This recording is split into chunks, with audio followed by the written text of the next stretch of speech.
So today I want to talk about cleansing, the good, the bad, and the ugly. So the good is you can cleanse, you can clean up your environment inside and out. The bad, we are exposed to hundreds of toxins every day, outside, in our offices, in our homes, in our cars, inside and through our products, our foods, and our body processes.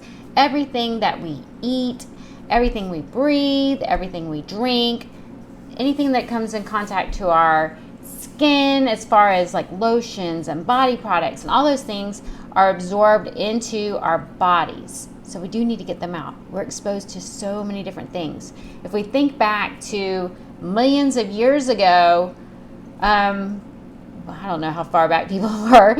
Anyway, they weren't exposed to these different chemicals. They didn't have car fumes.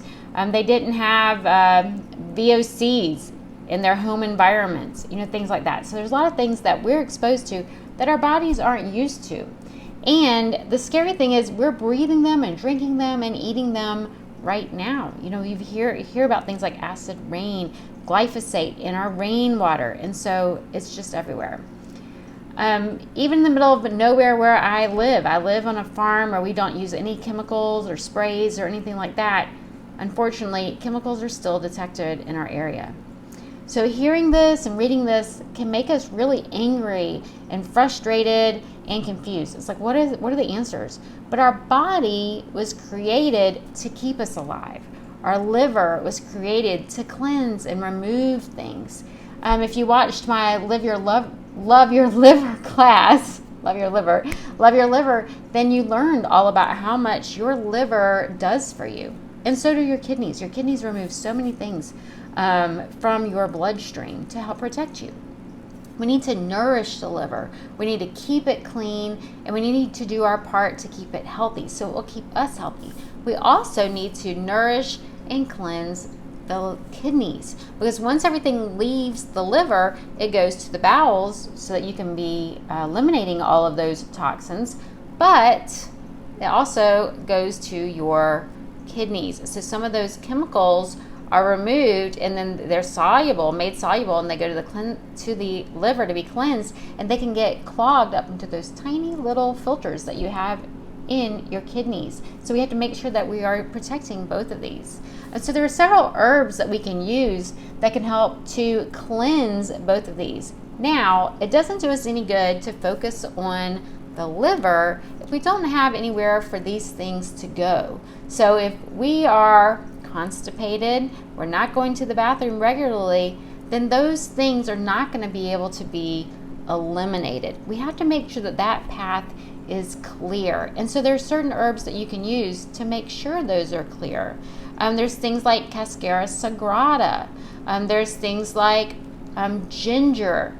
Which helps with inflammation and stomach cramps. You may have heard of people using it for morning sickness or and flights, seasickness, any of those things. Ginger can help with those things.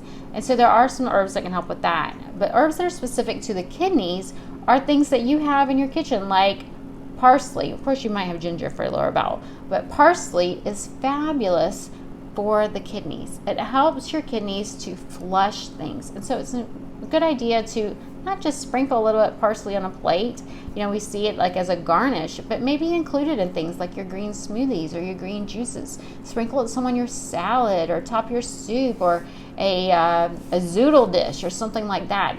That would really help a lot with your kidneys. We don't really think too much about that. We think about cleansing the liver, but let's protect our kidneys as well. Things like burdock root. So burdock root is a vegetable in most countries, but here in the U.S. we don't use it as a vegetable as much, but you can find it dried or powdered. I do usually, we grow our own, but you can buy it dried. If you can find it fresh, maybe at an Asian market or something like that, you can even chop it and dehydrate it yourself. And I love to add that if I'm cooking beans, I'm making a broth, or even as a soup. But it's an ultimate blood cleanser, and so it's wonderful for your liver and for your kidneys. And so you may not have that in your kitchen, but it can help. Cloves are very cleansing.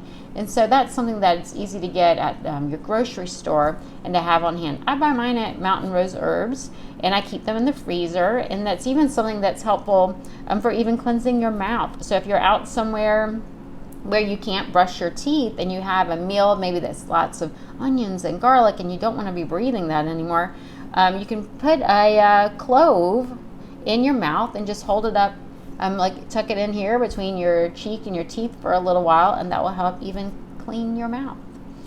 Anyway, those are just a couple of things that I wanted to talk about when we think about cleansing. And so don't rush into something. Start doing just some simple daily things that can help you.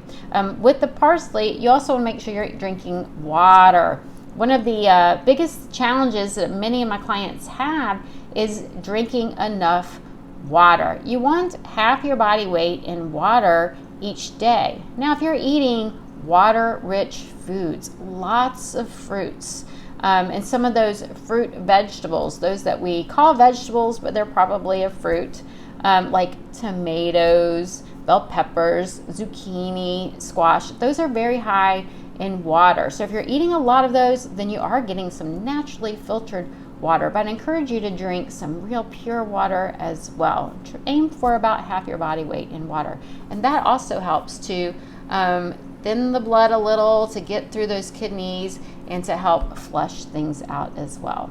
Anyway, if this information helped you, please subscribe to my channel, comment, let me know what else you would like to hear and read and learn about.